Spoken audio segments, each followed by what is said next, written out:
How accurate is the budget Square Golf launch monitor compared to the more than 10 times more expensive Trackman IO? PGA Pro Harry Shaw is going to take my place today because he's a much better golfer than I am. And he's going to hit a few shots, and we're going to look at how the ball data from the Square Golf launch monitor compares.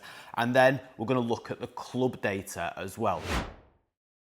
Right, so it's important to note that we are using the official Square Golf launch monitor ball with all of the dots and the patterns in the right place. We're all aligned, we've done that test, and all we need for you to do now, Harry, is to hit 2 shots, please, with your wedge, and we'll just have a look at how the ball data compares. Okay, slightly pulled on the shot tracer on the Trackman. A little bit the ground shot first. tracer on the Square Golf launch monitor. Oh, that's a slight, well, that's a push. That's a completely different shot shape there. Interesting. That is interesting.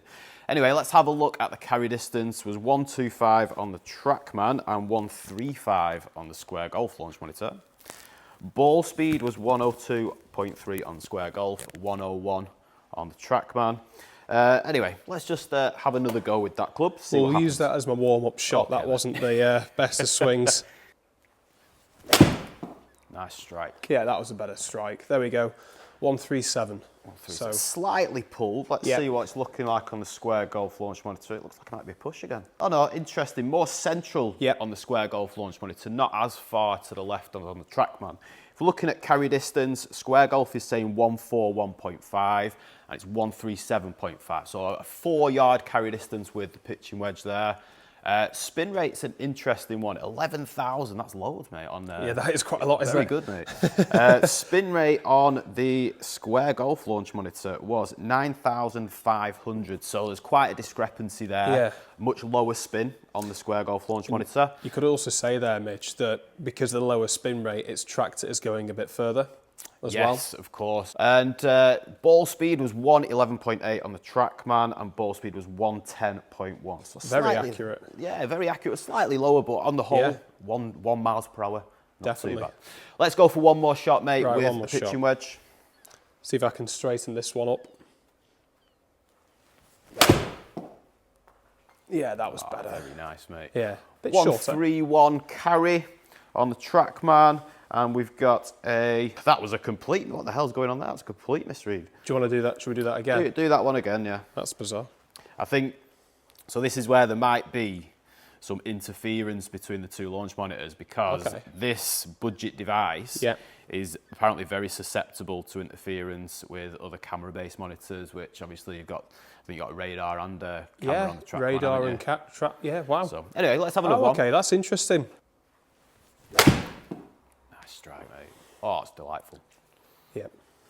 Right, 126, pretty much down the middle, ever so slightly to the right-hand side on the Trackman.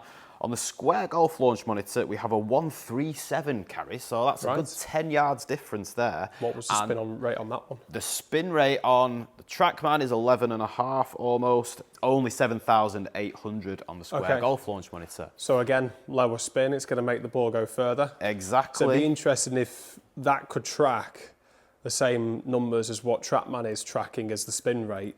I think the distance would be very, very similar. Yeah, I agree. So we are using the official Square Golf launch monitor ball, which is the only ball that will supposedly accurately track spin numbers with the Square Golf launch monitor. So it's interesting that there's such a discrepancy between these numbers here. Also, the shot shape there, you've got yours slightly pushing to the right-hand side of centre. And on the Square Golf, it's slightly to the left of centre as well. So some interesting data in terms of ball data. Okay, Harry, on to your 7-iron. We've got a bit of discrepancy, especially with spin numbers from the wedge there. So let's see how the Square Golf launch monitor compares with the 7-iron. Yep. Okay, a little push. That's interesting because it looks like a little push on the Square Golf launch monitor as well. Good. So the shot direction is looking pretty good. We've got a 162 carry. We've got a 172 carry on the Square Golf launch monitor. Yep. So looking at spin, 9,300 on Trackman. Only 7,900, so just over 1,000 revs per minute spin, which is obviously going to account for the difference in carry distance, isn't it? Ball speed was 125 on Trackman. Ball speed was 125 on the Square Golf launch monitor. So that was accurate. One more shot with a 7-iron, mate. Oh, we got That was Pretty nice. nice shot on both. You like that one? Yeah. 170 carry, a lovely little baby draw. It's a beautiful shot shape, that, mate. Yeah, thank you. It's pure. So on the Square Golf Launch Monitor, looking at shot direction, it says that it's not drawn back in, it's kind of pushed out to the right-hand side, only slightly, whereas on the Trackman, it has drawn back in. Carry distance on the Trackman, 170. Carry distance on the Square Golf, 178. Okay. Spin rate, 8.5 on Trackman, 7,000. So again, 1,500 RPM difference there. Ball speed, 126 on Square, 128 on Trackman. So ball speed, it's really accurate, isn't it? Ball speed is pretty good, but obviously you've just got some discrepancy in the spin, which, like I said to you, I'm quite surprised by, considering the Square Golf, we're using the proper ball and it's not quite tracking it as accurately as the Trackman. Well, you would imagine the Trackman is more accurate, wouldn't you? Yeah, yeah. Anyway, we've done our 7-iron. Let's move on to driver. Driver. See how it compares. Okay, so carry distance wise with driver, Harry, how much are we looking with for a big lad like yourself? I'd probably say if I'm swinging it well, 120, 121 swing speed, so I'm going to go around the 290 to 305 mark. Oh, mate, let's see if we can get some 300 I would say. yard bombs, yeah? Yeah, obviously still warming up, but I reckon I could get it over. So this is it. So just before you hit, this is quite interesting because in terms of like high ball speeds, budget launch monitors tend to struggle to register accurately shots with very high ball speeds. So hopefully we'll get some interesting data. We'll get some good data, yeah, definitely. Right, game on now. Let's see if I can hit it well. And there's the big slice. Okay. So this is quite interesting in terms of looking at the shot shape. It looks relatively similar on both units here. Push out to the right, probably sliced, you'd say, on the Trackman. Yeah, it was. Yeah, not much, very good. Not as much slice on the Square Golf, but still pushed out to the right-hand side. Carry distance 267. Yep. Carry distance 263. So that's pretty accurate. Spin rate 4,000. Bit spinny for you there, mate. Yeah. Yeah, it was 4,200. So the spin rate's extremely accurate there as well. Definitely. Ball speed 170. Ball speed on here 164. So that's quite interesting. Very. I tend to expect with the higher up the bag we go in terms of distance, the lower the accuracy we tend to find with budget launch monitors. So it's quite interesting that it's picked it up pretty well there. Definitely. Definitely. One more shot with the driver, mate. See if we can cream one down the middle. I was hoping you cut that one out, to be honest. Ask Alex, mate. We like to leave all the bad ones. Absolutely. Keeps it real, doesn't it? Absolutely. Just need to hit this one well, don't I? Come on, mate. That's looking better. Yeah, that was better. There we go. There's the 290 carry. That's more like my shape. Yeah. So the shot shapes, again, are looking pretty similar. A little bit of a draw to the left-hand side of the fairway. Pretty similar shot shape on the Square Golf Launch Monitor. Yeah. Carry distance 291, carry distance 289, very accurate as well. Okay. Spin rate 2,800, 2,900. This is impressive with the driver, to be fair. Yeah. Ball speed 173, ball speed 175. Wow, I'm very impressed with that. For a unit that's only 700 quid compared to a unit that is 13,000 quid. Yeah. That's big, mate. That's huge. Weird how it's gone. Like I said, the higher up the bag we've gone, the more accurate the data seems to have become, particularly with the spinny clubs like the wedge. Yeah. The spin discrepancy was quite a lot there, wasn't it? But then compared to obviously the lower spin clubs with the driver and even the 7-iron, got some quite accurate data, really. Some really good data, definitely. Let's see. So we've done ball data. Let's metallic sticker up some of Harry's clubs and let's see how the club data compares now. Okay, so we've looked at the ball data with the Square Golf Launch Monitor, and now we've just stickered up Harry's clubs, and we're going to look at some of the club data compared to the Trackman IO. Now, specifically, the Square Golf Launch Monitor gives us swing path, face angle, dynamic loft, and angle of attack. Now, unfortunately, with the Trackman IO, we don't have dynamic loft and angle of attack, so we're just going to look at club path, and we're going to look at face angle, again, with the driver, 7-iron, and the wedge. We're going to start off with driver, because we had some quite accurate numbers with the ball data at the end. Yep. So we'll start with driver, and then we'll work our way down the bag. Right, mate, let's see if this works. Driver, club data, let's go. Let's see it. Nice, mate. Beautiful, beautiful little fade down there. Okay, so we've got some readings. We've got with the Trackman, we've got a 1.2 degrees to the left club path. Yep. And we have on the Square Golf Launch Monitor a 0.4 degrees in to out. So out, yeah. There's a little bit of a discrepancy there, really, isn't there? Because in terms of obviously your path, the Trackman is saying that you're going to the left. Yep. And it's saying on the Square Golf you're going ever so slightly to the right. Yep. So like saying there's a 1.6 degree error there, isn't yeah, there? Yeah. In terms of club face, the Square Golf is saying that it's a 1.2 degrees closed face, and we're saying it's a 3.1 degree closed face there. So again, just under a 2 degree difference. Yeah. Okay. So in terms of face angle, mate, obviously it's an important metric. Yeah. We've got a 2 degree difference there in face angle, haven't we? Yes. As a pro, Yeah. what are you saying about that? In terms of the difference, I have a feeling that because the Trackman IO tracks the ball from above, it sees exactly what happens at impact. I know that shot was well out the heel. Yeah. And that's obviously going to encourage the face to close down due to gear effect. Yeah. Maybe that doesn't track it.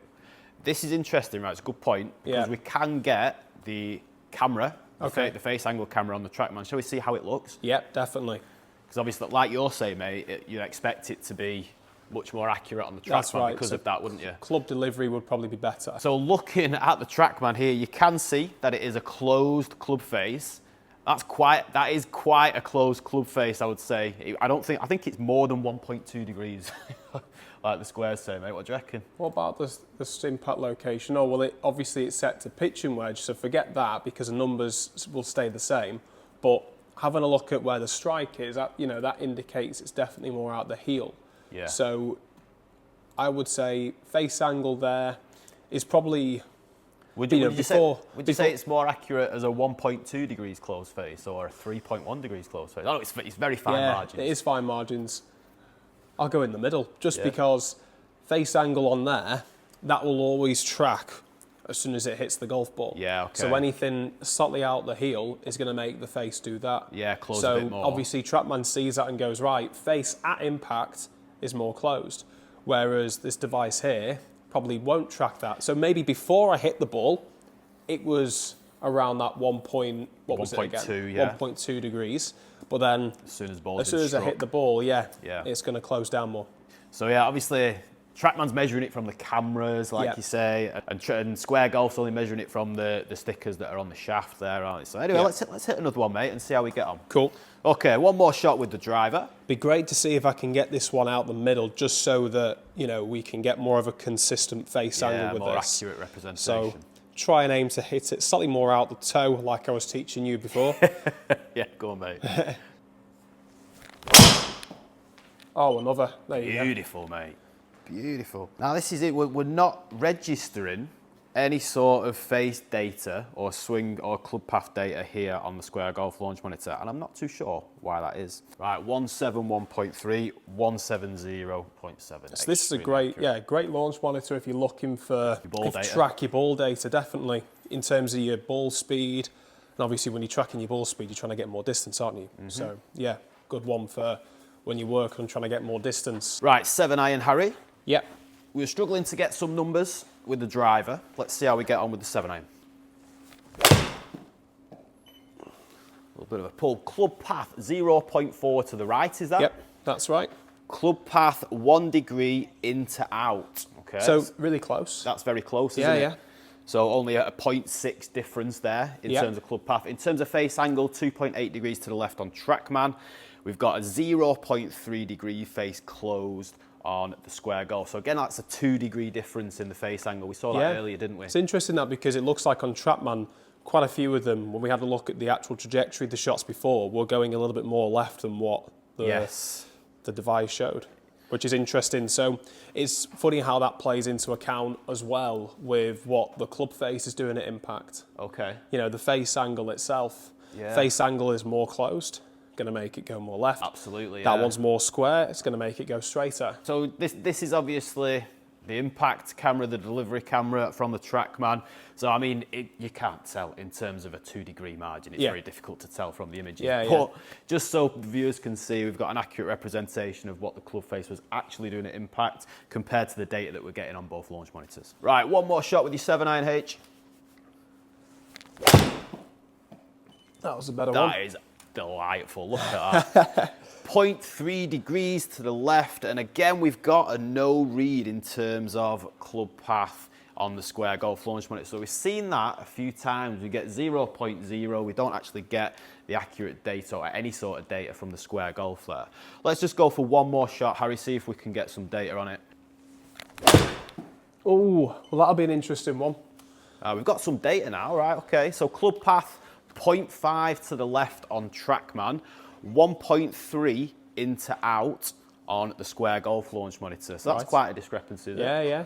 But then in terms of club face, we're saying 2.2 degrees open on the Trackman, and we've got a 2.6 degrees open on the square golf. So that's pretty accurate. Pretty accurate when it goes right. We're just not quite getting them both matching up at the moment, are we? Right, we've done our 7-iron test, mate. Grab your pitching wedge and let's finish off this test. Bit of a pull to the left. So, club path 0.7 to the left. 0.4 in to out. Okay, so that's a discrepancy there. We've got different directions there, haven't we, in terms of path. And then face angle on the square, it's saying 1.9 open, and it's saying 3.6 to the 3.6 close on there. So that's quite a large discrepancy there. Again, we found some large discrepancies with the pitching wedge in terms of ball data, didn't we? We did. Seems like we might be finding the same on the club data as well. It could also be because, I mean, that one, I did catch that one, I must admit, a touch heavy. Okay. So same thing with the driver. If we don't quite hit out the middle, that tracks it. That probably doesn't. Absolutely, yeah. So, you know, it's probably assuming, okay, is it a pure strike?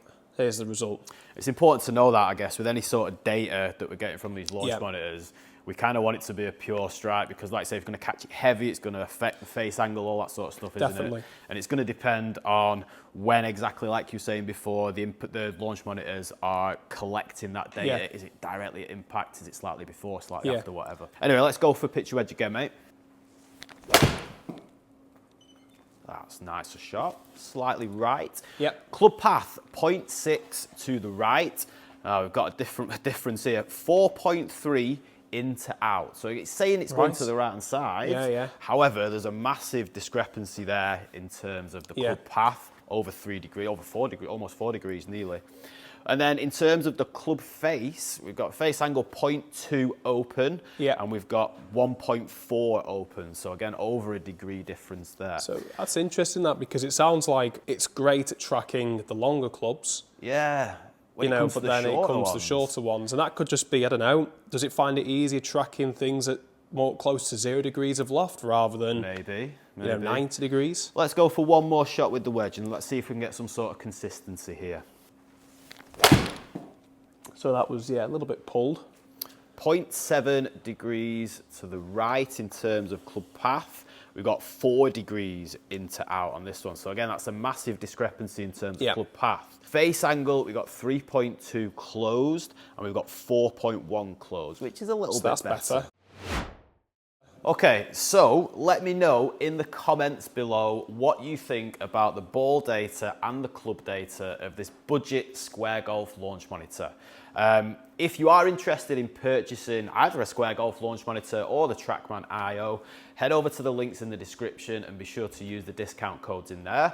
Just want to say a big thank you to PGA Pro and fellow YouTuber Harry Shaw for being my demo. Very welcome. Thanks for having me, Mitch. Really enjoyed that. Much better to see a professional hitting golf balls than a lowly amateur like myself. Well, a couple of shots there were a little bit rusty, but it was good to get, keep it real and have a look at the shots that go right and left. What is the data showing? Absolutely, because that's what it's all about. Yeah, and especially with with the more miss-hit shots, it's where the budget launch monitors do tend to struggle a little bit in terms of recording that data. So, and it's very early in the morning as well. Yeah, it's very early, very early. So, like I said, leave a comment down below. Let me know what you think about the data of this budget launch monitor, and head over to the video that's on the screen now to find out some more information about the Square Golf launch monitor.